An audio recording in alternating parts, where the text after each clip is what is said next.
Welcome to the Ricky Matthews Show from the Citizens Bank studio as we continue to celebrate all the amazing people who are working together to make Mississippi such a great place to live, work, and play. Hey, if you heard my show yesterday with Steve Azar, I mentioned a quote that I want to share today that I actually shared last week. But this quote from Lady Bird Johnson just got me thinking.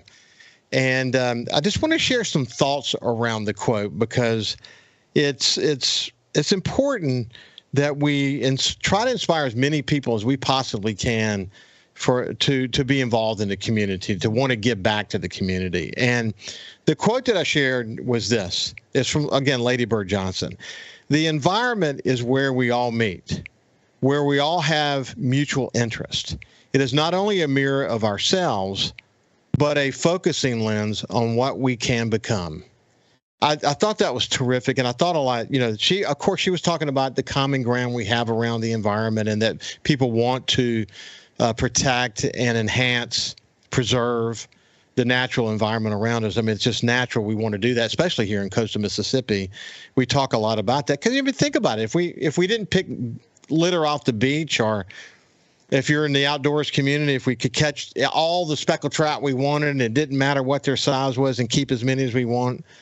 You know, the result of those accumulating behaviors would create a place that wasn't very pleasant, to be honest with you. I mean, it wouldn't be pleasant, would it? It wouldn't create the kind of community that people want to live in. It wouldn't create the kind of community that people would want to visit, would it? And what would we be leaving our kids and our kids' kids? I mean, what kind of legacy would we be leaving for our kids and future generations? Not much, right? So Lady Bird Johnson believed that in the environment, and the symbol being the environment in the case of this particular quote, it reflects a lot about us as individuals. It reflects a lot about us cumulatively, about the kind of community of people that kind of community we want to live in. So in this context, the environment is the mirror that reflects whether we care or not. And I think that's really kind of a powerful image, and I thought a lot about it. So you can apply this in a bunch of different ways, of course. I mean, the intersections that we have with each other, whether it be, in our families or at work, the intersections we have in the community. I think about just passing somebody in Walmart, those intersections, it could be how we interact with each other on social media. Whether we're talking about politics or religion or, whatever. At the end of the day, it's a reflection. When we look in the mirror and we look at ourselves, I mean, what is it that we see? Are we proud of the contributions that we're making? I want to do a little exercise. I want to replace the word environment in that quote with community. So let's see what it would look like if we kind of change it up a little bit. The community is where we all meet, where we all have mutual interest. It is not only a mirror of ourselves, but a focusing lens on what we can become. It is a focusing lens on our community and what our community can become. So the community where we live, whether you live in any of the areas of coastal Mississippi or anywhere along in the state of Mississippi, is a mirror that reflects and tells us something about ourselves. And so when we look in the mirror and think about our community, do you like what you see? And in what you see, what does it tell you about yourself and the contributions that you're making? Whether it be in the relationships that we have with each other or whether it's work you do in the community. When you look in that mirror, do you see what you see? Do you see a role that you're playing in the community? Are you even playing a role? I ran across this really cool speech that Coach Mike Tomlin gave, and he was talking to a group of athletes. And I mentioned this yesterday, but he was asking a series of questions about athletic attributes. He said, how many people in this room think that they're strong? How many of the people in this room can run fast? And he went through a list of these kinds of questions. And he said, but I want you to know that none of that matters. None of that matters at the end of the day. And he said, I want you to hear me about this. I know a lot of people who are capable I know fewer people who are willing. And he just said that will is this powerful thing. And he said, ask yourself what you are willing to do. And I thought a lot about that. I think that's a really kind of a strong statement about the roles that we play in our community. So, I began to think about this a lot more. Are you capable of giving more back to the community? Are you willing to give more back to the community? I'm thinking about what Coach Mike Tomlin said. And he says, what ultimately separates those who talk about making a big difference and those who actually roll up their sleeves and get involved in the community. Boy, the big difference is willingness. Willingness is a powerful ingredient in any community. Willingness is, at the end of the day, it's what makes a community. Those communities that have willingness in its people, they flourish. Those communities that don't have enough willingness, these are the communities that are complacent. These are the communities that languish. These communities get lapped by other communities that are rich in willingness. Think about that for a second. They get lapped because we live in a competitive world, don't we? So is it possible for everyone to give back to the community? I think so, actually. If you think about it, if you just work, let's say you work in the hospitality sector, and let's say you have a great smile, or let's say you're capable of treating visitors like their family. And the question I would ask you is, are you willing? Do you use your smile? And are you willing to use your capability to treat visitors like their family? Do you like what you see in the mirror in terms of what you're contributing to make this a better place? It may be that simple little thing like that. Or it could be, think about the number of organizations in coastal Mississippi that are working to make the communities that make up Mississippi a better place. United Way, Red Cross, YMCA, the Chambers of Commerce, the Business Council, the Community Foundation, the Baco Foundation, Cancer Society, Back Bay Mission. The list of art goes on. The list goes on and on. Bethesda Free Clinic, the Boys and Girls Club, CASA, Diabetes Foundation, Extra Table, Kiwanis Civitan, Habitat for Humanity, Home of Grace, Hope Haven. I'm not even listing a partial list. Humane Society, Junior Auxiliaries, Loaves and Fishes, Mississippi Aviation Museum, Mississippi Center for Autism, So Strong Pediatric Brain Tumor Foundation, the Salvation Army, the Nature Conservancy. The list goes on and on and on. And by the way, every single one of these and many, many more like them, they rely on volunteers to do the work that they do. These organizations wouldn't even be possible if it weren't for the organizations that are involved. And the work that they do in coastal Mississippi is so darn important. I just can't overstate that. They're filling gaps that are important gaps to fill in the community. And without them and their volunteers, coastal Mississippi would be toast. That's the reality of the situation. That's true, isn't it? It really is. So I challenge you to look in the mirror and ask yourself, what are you willing to do? How can you make a difference in the lives of those around you? Do you wonder what I see when I look in the mirror? What do I see when I look in the mirror? Well, I talk a lot on this show about others. I don't talk about me personally. But given the opportunity in retirement to do this show, the one thing that I enjoy doing is talking to people who make a difference. So when I look in the mirror, I see someone who's trying to go the extra mile to tell the stories of people who are making a difference. I'm trying to shine the light on them and hold them up as examples for all of us to follow. And, honestly, that gives me joy. When I look in the mirror, I see someone who worked 40 years of my work life trying to make coastal Mississippi better. I volunteered in every way you can imagine. The chambers, including being chairman, Goodwill Industries, including being chairman, executive committees of multiple organizations, including being a founding executive committee member for the Gulf Coast Business Council, founding chairman of the Gulf Islands National Seashore, founding chairman of the Students for Higher Education on the Coast, working with Governor Barber to form the Governor's Commission on Recovery, Rebuilding, and Renewal the week after Hurricane Katrina, and then working as chairman of the Tourism Recovery Planning Efforts. I could go on and on. I don't say this to brag. I don't say this This show is not about me. But when I look in the mirror, I see someone who had a reputation for leading, who had a reputation for never saying no. I found ways to say yes to people, and I was surrounded by leaders who really inspired me by their service. I was always going to be someone that was going to go beyond the call of duty in every way I possibly could. My parents and my mentors tattooed into my DNA that in order to be a complete person, in order to have to be a real community leader, you had to use your skills to improve the community. When we come back on the other side, we're going to be joined by Cynthia Sutton. I've got one quick challenge to give you, but we'll continue the conversation after this break.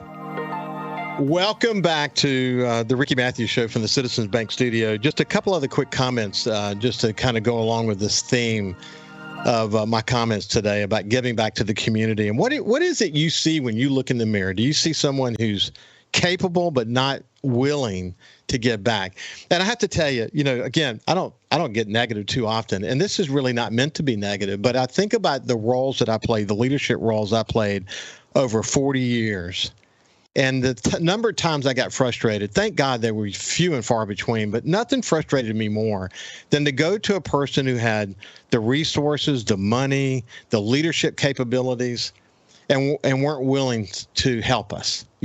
I saw that after Hurricane Katrina. And look, some of the reasons why people couldn't help after Hurricane Katrina, I got. Their businesses were destroyed. Their homes were destroyed. They were just trying to keep it together. I get it. But others that could have stepped up didn't. And I even wrote about it. I wrote a lesson that I learned about leadership after Hurricane Katrina. But a number of people in important positions didn't step up. And that bothered me. But honestly and very frankly, I was so busy working with other very selfless, willing leaders to ponder those who weren't involved. Man, the beauty is there were so many incredible people at the table. Some of you expected to step up, and others you didn't even know who they were. They just stepped up and came out of nowhere. And one of the lessons about that was, how is it that we didn't know who they were? They were type B personalities going about their work, working in their community, not wanting any recognition. And when Katrina happened, man, the cream rose to the top, and it was amazing to see that. But I think about this, and what if substantially more capable people with resources who are not active in the community now were to step up? How much difference would it make in coastal Mississippi? Whether it's donating money or time or resources or skill sets, there's always a way to get involved. There's always a way to make a positive impact. If this describes you, I would ask you to reflect about it and to look in the mirror and answer the question honestly and see what you might be willing to do and how you might be able to take action. Because I think together, we really do have the power to create a stronger, more vibrant set of communities across coastal Mississippi. And in retirement, I'm working to make my small difference with this show. So what kind of community role can you play? That's, at the end of the day, that's the question. So with all that said, let me switch gears and move over to my friend Cynthia Sutton from the Ocean Springs Chamber. And first of all, just say good morning. How are you doing? Good. Good morning. How are you? Quite a challenge there. I like it. I think a lot about it, man. I mentioned this last week. I was having a conversation with a friend who challenged me in a way. He said, you don't talk enough about what you think about things, and you got a following. You should do that more. And so I've been thinking about it more. I'm not going to go on diatribes every day because I really want my guests to be the ones who speak. But isn't that that's just such a powerful quote from Lady Bird Johnson? And to change it to say the community is where we all meet, where we all have mutual interests. It is not only a mirror of ourselves, but a focusing lens on what we can become. I love that. That's powerful, isn't it? And aren't you surrounded by people who are active in the community, who are trying to really influence what we see in the mirror and exactly. Trying to influence the kind of community that Ocean Springs can become? You're surrounded by people that think a lot about that, don't you? Right. And you are right. And we are, and I'm very fortunate to have that surrounding. You mentioned when you were talking about, looking at the mirror and what do you see? And what I see is, for me, I see a person who's trying to make a difference in the community. I am trying to make people smile. If what we do at the Chamber Main Street, we can make a family smile, an artist smile, a business owner smile because they made the money, they sold that product, or they had some happy adventure in Ocean Springs. If that just gives them happiness for a moment in life, we've done our job. I think you're right. I think you're right. And look, this notion about willingness, communities that have a lot of people in the community who are capable and also willing to give. This notion that Tomlin talked about giving, that will is a very powerful thing. It's inspiring to see people around you that are excited and passionate about the community and wanting to make a difference. That's the way you build a strong community, isn't it? It is. And, of course, I'm going to do a little plug in that, at where I work, Ocean Springs Chamber, Main Street, we actually have a volunteer team called the Chamber Assistant Team, CAT for short. We know I love that. Chamber Assistant Team. We have about 30 volunteers that literally just come out for different events, activities, the networking things that we do, and they just really want to help. And I just think it's so amazing that we have those groups of individuals. Some are retired business owners. Some are folks that literally just moved into town and want something to do. And I think it's amazing to have those people. Like we have, Miss Voluptuous Gulf Coast 2023-2024, Melanie Robinson. She has been a big volunteer of ours. And, I had to recently talk to her about, her volunteer hours. She asked some questions about it. And I thought it was really cool. One thing I said was, and it's true, she just literally just takes on the job. When she comes and volunteers for an event, she just says, what do I need to do? Gets the instructions. Then she leads. Then she greets people. Then she tells people what's going on in the community, how they can find this. And we have a whole group of those individuals, and it's amazing just to kind of watch them and see how they interact with visitors, with locals. It really makes a difference. They may think they're just fulfilling a couple of hours for an event, but it really makes a difference. I know that it does. I love this notion where I said that those communities that have people in the community who are willing to give back, that those communities are going to be stronger, going to be better, going to meet the needs of the people in the community. They're going to be filling gaps through various nonprofits and whatever. And they're going to lap communities that don't think that way, that don't have a capacity around willingness. Because we live in a competitive world. My God, let's face it. I mean, your community, people have choices. They don't have to come off I-10 and visit Ocean Springs. They could they could go to the Florida Panhandle or go down to South Alabama. We live in a competitive world. I mean, we could just talk about the nonprofit work just happening in our community and how people give back to those to help people who have those requirements that those organizations give. But on a broader scale, the competitiveness between communities is very significant. And if for no other reason, people should see that. Right. And, through Main Street, we literally, one of our jobs is through conferences and stuff is to visit other Main Street communities throughout the nation. And it's just amazing to see how a little suburb in Atlanta, all their businesses talk to each other and say, oh, I don't have this in my shop. Go visit this. This event's coming on up. This is happening. Go see my neighbor. They have this. And those communities, I mean, this isn't just because of what you said, but really it's how we live through Main Street. Those communities are the ones that people come back and visit. Those are the ones that people move to because of all that communityness that folks have in lieu of all the competitiveness. A business owner can be competitive with their neighbor. They're going to go further when they work together with their neighbor, They really are. And, we could, wear it out because it's such an important thing. Hey, listen, I saw the feature about you. I guess it was in South Mississippi Living. Oh, yes, the final say. Mm-hmm. Yeah, you get good response from that?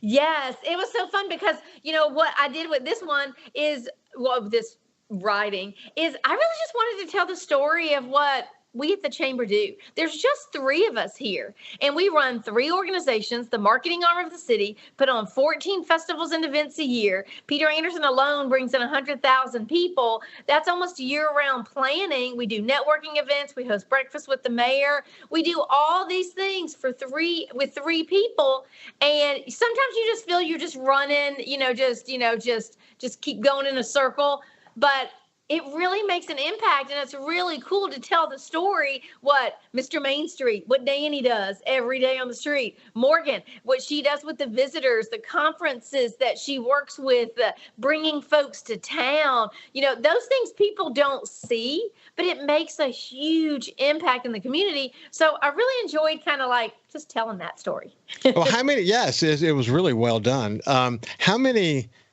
total volunteers? You may know this right off the top of your head, but through those 3 arms of your organizations, how many volunteers are involved?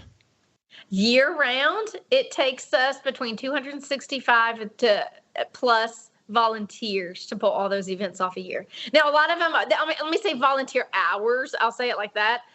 Because some folks will come to work every event, help every activity. So yeah, it takes an army. It does take an army. It really does. I know that for a fact. Hey, listen, when we come back on the other side, we'll find out the latest at the Chamber and just keep the conversation going with Cynthia Sutton. We'll see you after this break. Welcome back to the Ricky Matthews Show from the Citizens Bank studio. I have Cynthia Sutton from Ocean Springs Chamber Main Street. Great organization. They have actually 3 hats that they wear. Tourism is a huge part of what they do. Listen, last year, from a weather point of view, we had this long drought. I mean, not much rain, dry heat. And this year it's more normal. I mean, we have like thunderstorms and, everything's green. Everything has to be cut more often. The trees are thriving. It's hot as heck. We've got a lull in the action on the tropical scene. Thank goodness. It's going to be a tough tropical season, unfortunately, I'm afraid. But, we won't worry too much about that during this conversation. But when people arrive in that town, it's because it's so, Ocean Springs is unique in a lot of ways, but every town is unique. But the trees are flourishing, the flowers are blooming. I always love talking to you about this. When someone just kind of serendipitously shows up there and they come to the Welcome Center, they've never been there before, you give them some ideas, go park and walk this place. Mm-hmm. Their reactions are crazy good, aren't they? They are. I mean, it's really like what I said at the end of it. If you made them smile, then you did your job of telling them what to do, and it's really, really about just helping them.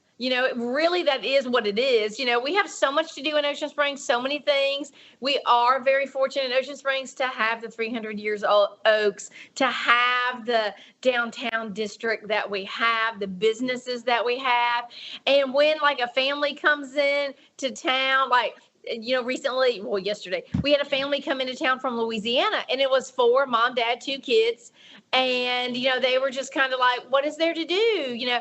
And then as we told them, they're literally starting to grab different brochures about other things and asking more questions. And literally by the end of it, honestly, the wife was an artist, and we had her signed up to apply for Peter Anderson Festival. It was like, they just come into town to shop and get something to eat. So no, cool. it's and you never know what you're going to get. Yeah, you'd never know. And the cultural connections that people make. Yep. Are so multidimensional because it's a real artistic community. It's a very creative community, and that's one of the things that makes it so cool. What are you hearing from the businesses? What kind of summer are we having so far? Pretty good summer. We actually have a cool campaign to help because summertime we are a coastal destination, but sometimes summertime it fluctuates. Sometimes it's big on traffic, sometimes it's not big on traffic because people are traveling, families are going out of town, as in the locals. But we really have become like a real cool tourist destination in Ocean Springs. So for the summertime to help, we created a $5 campaign. Literally, it's called Pelican Pound, and it's a $5 wooden coin that we give out to visitors that come into the visitor center just to go shop and hang out in downtown. And I think that's actually been a really good program this year. It's really fun to see the business owners coming in with their stacks of Pelican Pounds to be reimbursed because we reimburse them. And I think that's an example that it just generates positive activity, the community activity, the businesses are working together. Everybody's just seems happy for the summertime. And that's really, really cool to see. It's hard not to find traffic going on in downtown Ocean Springs this summer, and that's a good thing because that may not always happen. So hey, where do the funds come from to fund that effort? Us. Really? Good. Yeah. I mean, we actually do partner with the city, and they do provide us a little bit of marketing money. And so we do use some of that to help pay that back. So as those businesses turn in the coins, we just through our marketing funds provide, and the county provides a little bit too. And we actually use that money and we pay them back. Well, that's cool. That's really cool. So how's the chamber board doing, and what kind of initiatives are you guys working on right now? Oh, we have a really cool, strong board of directors. I want to keep them. The boards have to roll off, but we have a really strong board of directors. Our president is Sandra Carter, and she was a retail owner in downtown Ocean Springs, so she brings a really cool perspective. Our vice president is Jeff Shepard with Mississippi Power, and thanks to Mississippi Power, we're doing a facade grant program again for our merchants in not only downtown, we're actually hitting all the way through the Mississippi Power district, and it happens to be the Main Street district, that they can apply for a facade grant application, some funding to do some things on their building. So we're taking the summer to just really do some fun things to gear up for festival season. And we just really, really enjoy it. We have a good team of board of directors. It's just fun. I mean, we just had the July sidewalk sale, and all those, several of those board members came out just to come hang balloons on business owners' doors. So we have a good community-oriented team. Well, how's is this construction happening? New restaurants and new residents, and how's that going? Amazing. We have downtown. Luckily, we can only go up so tall, but we have the facades of a couple businesses expanding. We have a couple of local business owners buying more of the buildings in town and expanding those with the unique character of Ocean Springs. It's really cool to see just. The downtown development. I'll have to say, over the years, at first we just we're trying about 10, 15 years ago, not even 15 years ago, trying to just grow Government Street, just trying to grow that downtown area. And now we have all these business owners, local developers that really just want to enhance what's already grown, and I'm saying specifically in the downtown area. And that's really cool to see that. We have a couple of new Mediterranean restaurants in town. We have ribbon cutting coming up on one of those. We have a couple businesses doing some expansions. It's just really neat to see like the business district community of Ocean Springs. Those are the folks that are getting involved. Like a local business owner who already owns 2 businesses is picking another place and opening another place right in downtown. So it's really cool to see that. We hear the big box development and things like that, growth. But if you really just take time and look at the character of Ocean Springs and look inside Ocean Springs, you'll see a lot of the cool development are local people that are really just enhancing some of the stuff that we have. They're not making anything extra large or anything like that. They're just really becoming a part of the team. Like, have you heard what the Walter Anderson Museum of Art is doing with the Traveler house behind them that was given to them? They're turning it into a restaurant that's very going to be unique and eclectic. And it just brings more of the character, the art, the vibe, the community of Ocean Springs. And I'll say, I think that's what people need to focus on, those cool aspects of the developments around town. That's the way it works, though. The way it works is that someone opens a business, they have success.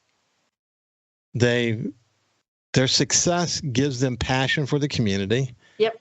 And puts them in a position where they say, you know what? I'm going to bet the ranch again. And they go do it again. And maybe another restaurant. It may be another boutique motel. It could be any number of things. Maybe some totally unrelated to what they're doing. They want to go into another kind of business so they can diversify their portfolio.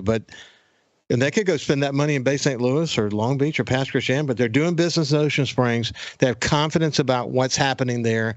They feel great about the business environment there.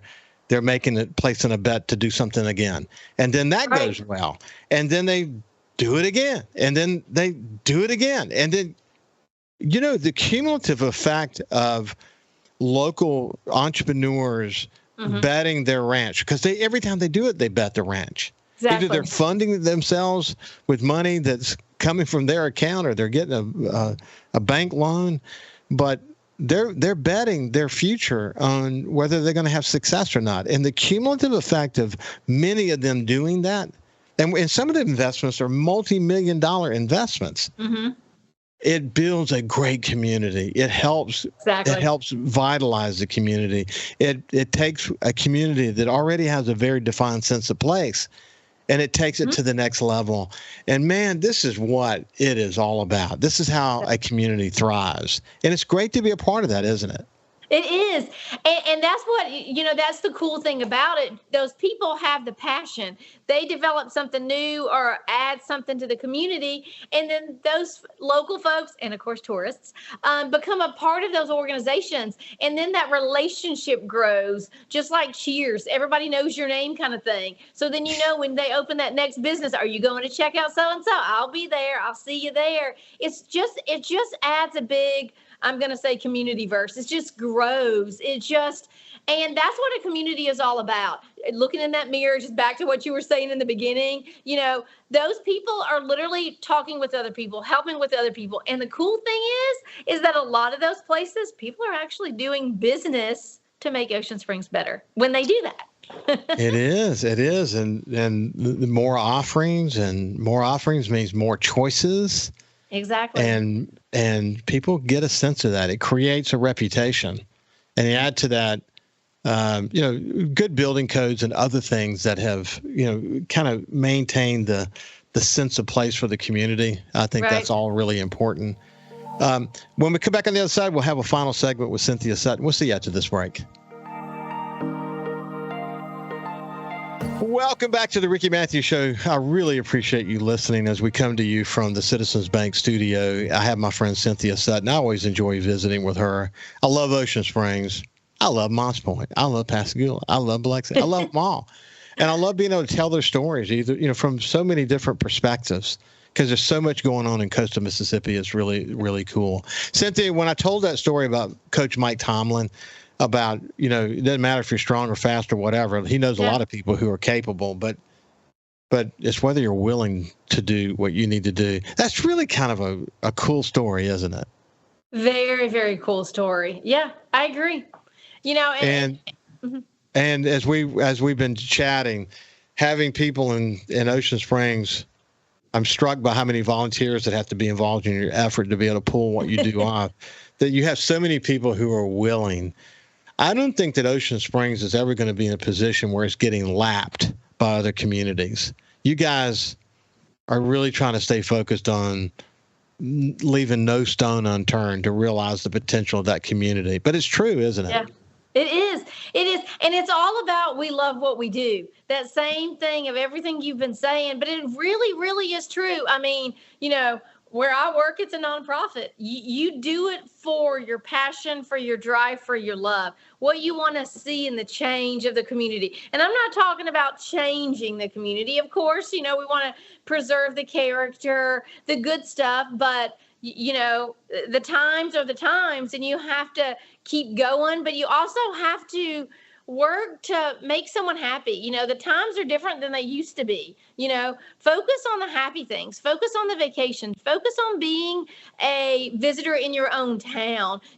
Just recently we did a familiarization tour with the state welcome center folks, and we've been working with them for years. But you know what we did with them this year? We literally took them for breakfast and lunch and around town and shopping and all that. But we literally took them and they made a trucker hat at our cool little boutique in downtown called Love Ivy. We took them, they made a bracelet at Crooked Coast. They went to BYO Brush and they painted. We showed them the character, the charm, the things that are authentic to Ocean Springs. And I think that's what it's all about, from the volunteers to what we do at the Chamber Main Street, to what the business owners do, to the locals that live here. It is literally about just that. Showing them what we have and staying, no stone unturned, staying ahead of the trends, the crowds. It's because we just love what we do and we're always doing stuff. So we've always got to keep doing stuff. Hey, what Cynthia, what's great about that, though, is that by giving them that experience, I mean, they've got communities all over Mississippi that they have to be familiar with. But right. You want them to be most familiar with you. Exactly. Isn't that your agenda? No, 100%. That's what we want. We want when those folks come back to those 3 close welcome centers and people come in. I mean, we do it. We've gone out there and we hang out with them. They get 30,000 visitors a month at some of those welcome centers. And how do you capture 5 of them, 10 of them, 50 of them, 200 of them? We are empowering those ladies and men that work there to say, have you ever visited Ocean Springs? Oh, there is this great restaurant in Ocean Springs. If you're just passing through, I know you're going to Louisiana. I know you're going to Florida. But if you got some time, you should stop in Ocean Springs and check out such and such. That's literally what they do. I've seen it. How many times have you used these 2 words, Walter Anderson? Every week, I would say every week. We literally had some folks come into town and was talking about the artist community. And they're like, wow, how has this town grown? And the first thing I'm going to say is the Anderson family, and talk about Walter Anderson, Peter Anderson, talk about them. They're the artistic family that literally have created the community, the economic development, the vibrancy of what Ocean Springs is today. So, yeah, that's used very often. Hey, tell me about the biker hat real quick. I'm thinking about, I want to go do something special for Ann. I might take a couple of my grandkids by to make a biker hat for Ann and let them design it. I just think it just sounds cool to me. Tell me about that. It's worth it. Okay, so Love Ivy, the lady that owns this name, April Bullock, she is a wonderful Main Street partner, and she has this shop on the first block. She just got a new awning, pink awning, updated her facade, and they literally have a trucker hat bar is what it's called. You go there, you pick out the color of your hat, you pick out your charms, your jewelry, they press it right there, and you leave with your hat, and it's so fun. It is so fun. I think that's neat. I think that's something our grandkids would enjoy designing for their GGB. Right. That's what they call my wife, Ann. And Ann would get a kick out of owning one of those. I think I'm going to do that. I'm going to do that for sure. You should make yourself one too, because they have a camouflage hat, and Danny had to make himself a camo hat during the fam tour. That's really cool. So, hey, listen, anything we haven't discussed that you wanted to make sure we talked about? Well, all I want to do is to remind people that we are on the heels of festival season, Art Walk, cruising, Peter Anderson, holidays. It's literally right around the corner. So there's so many things to do in Ocean Springs. So, I mean, a plug, go to the Ocean Springs Chamber Facebook page, website. We list all of that information and share everything from our community partners. That's awesome. Cynthia Sutton from Ocean Springs Chamber Main Street. It's been great to have spent some time with you. You've been someone I've enjoyed touching base with for the last 4 years, and look forward to many more to come. Have a great day, my friend. Yeah. You too. Bye, y'all. Listen, have a good day, and we will see you tomorrow.